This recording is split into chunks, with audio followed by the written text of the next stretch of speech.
Welcome to The Way the World Works, where the trusted team behind the Tuttle Twins books tackles current events, hot topics, and fun ideas to help your family find clarity in a world full of confusion. Hi, Emma. Hi, Brittany. So we've talked briefly in past episodes about labor unions, not a whole lot, but we've talked a little bit. So as a refresher, unions are when a group of workers form together to do what's called collective bargaining. And what this means is that you have a person, or usually it's an agency, who work with employers to negotiate or work things out like your payment, your working conditions, and benefits like healthcare. And, if you just hear that, you think like, oh, that sounds pretty good. It's nice to have somebody fighting for me. But it's not so great. In fact, a lot of the time, people are forced to join and pay for the unions. And in history, people who wouldn't join sometimes would get beat up. Watch Newsies, in fact, if you ever want to learn about this. There's a great musical, except for that the good guys are not really the good guys. That's a context for another episode. But unions are also very political. So the union dues they take, and a lot of times this is taxpayer money because they're public unions, they'll give them to different political causes. So the money members are forced to pay, like they might not even agree with these political causes. So let's say that you were in a union and you didn't want to be in a union, and I was making you pay for it, and then I was giving that money to a candidate you didn't believe in. Like that sounds pretty unfair, right? Yeah, absolutely.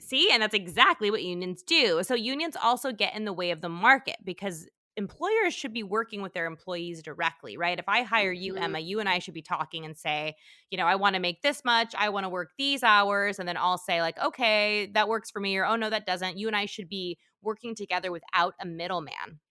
But that doesn't happen with unions. So a lot of times the individual, which, we're big fans of individualism over here, the individual gets ignored because people are just making decisions for the group instead of the individual. So that's not great. There have been some recent Supreme Court case victories where a little bit more power has been taken away from the union. So that's been good. But so what I want to really talk about today, now that we have that little refresher on what a union is, I want to talk about a certain type of union. And this is, in my opinion, one of the worst types of unions, and that is the teachers' unions. Yes, I agree. I think they are the worst. There are lots of different kinds of unions that have sort of different MOs and I guess you would say like missions and ways that they operate. And I actually, a couple jobs ago, worked for a group called the Freedom Foundation, and we were working to help people who were trying to leave unions successfully. Really? That's interesting. Yeah, they're over on the West Coast. So I spent a lot of time talking with people who were stuck in teachers' unions and could not get out. And when they would try to get out, these bully people would show up at their work and start harassing them. And it's so funny because the unions would always claim, like, oh, we're here to help you, we're here to support you. But if someone said, well, the political donations that you're making to groups like Planned Parenthood or groups like the Democratic Party are violating my conscience, I don't want to be a part of it, they would just start harassing them like crazy. And it's bully tactics. So a lot of this was really highlighted during the pandemic when more people were paying attention to what these unions were doing and how they were sort of controlling how education worked. And in New Jersey, the Montclair Education Association demanded additional school funding and expensive safety measures before they would agree to even do a hybrid model of school, which is basically where it's half online, half in person, or some sort of mix, and with part-time attendance. So they had been closed since the very beginning of the pandemic, and union representatives, so people who were on the side of the union representing what they believe, argued that the schools should continue to stay closed for another year. Now, we have to remember that the science tells us that children, unless they have an underlying condition, really are not at risk for any sort of complications or harm from COVID. So that's another thing to keep in mind here. But when the school decided to go to a hybrid model where the kids went part-time in person and part-time online, the union actually encouraged people not to go back to work. We've talked about this a little bit before, like you said, Brittany, but that's called a strike. And it's when a union actually encourages people to not show up to work so that they can basically hold out and threaten their employer until they get what they want. And what these teachers wanted was to not have to go back to work. They'd been teaching online for a while. People weren't going to school. There were a lot of problems with that. and they were just refusing to go back. So that's just one example. Another teachers union in Chicago said that reopening the schools is racist and sexist, It's which so is silly. pretty absurd. And not only are these kids not at risk, but a lot of kids have been really struggling to adjust to online school. Yeah. We've seen real declines in like test scores and the ability of these kids to keep up online. And a lot of the times too, like people want to talk about how, oh, this is racist and sexist. What it really does is it harms children who do not have as much access to technology.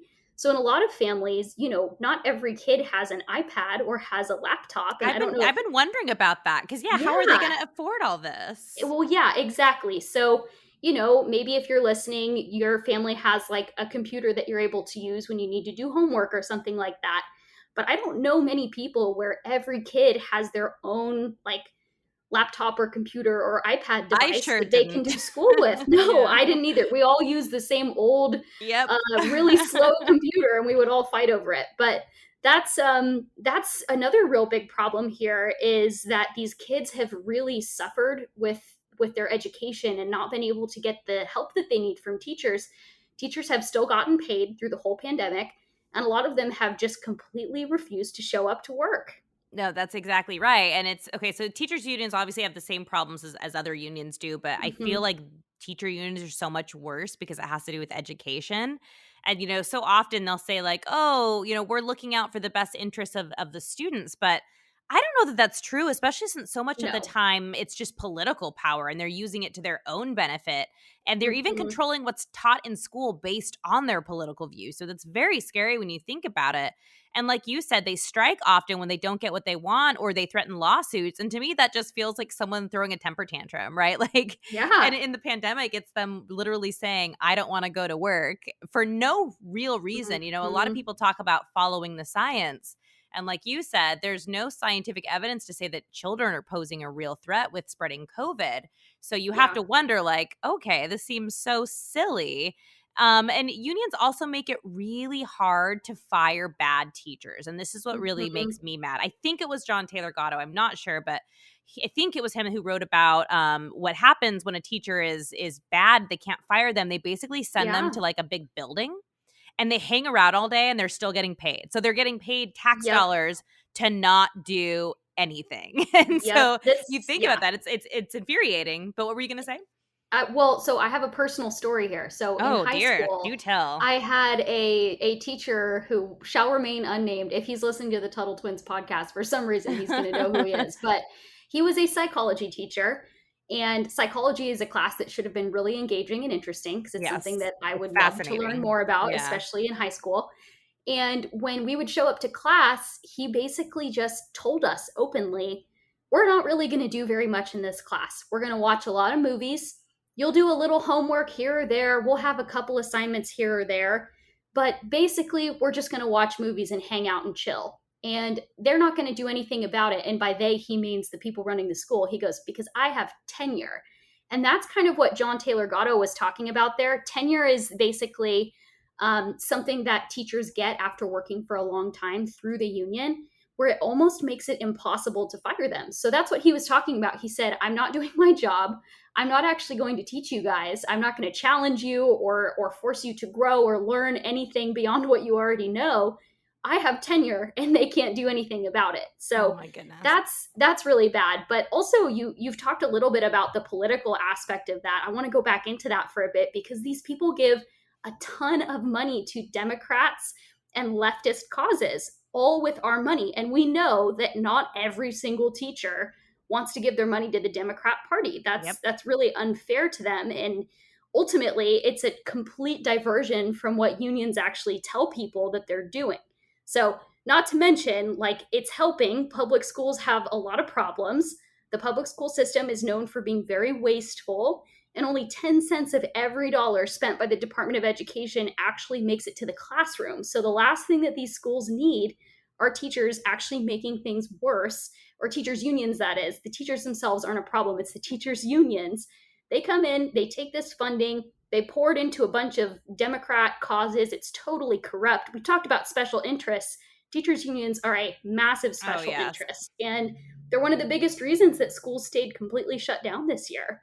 Yeah, and it's one of the reasons. So my sister-in-law, she was a teacher, and she's not a Democrat, and she eventually ended up leaving teaching because it was so hard for Wow. her to not be in a union, because she was allowed to say no, but it was so hard for her to not be in a union and work around other union reps.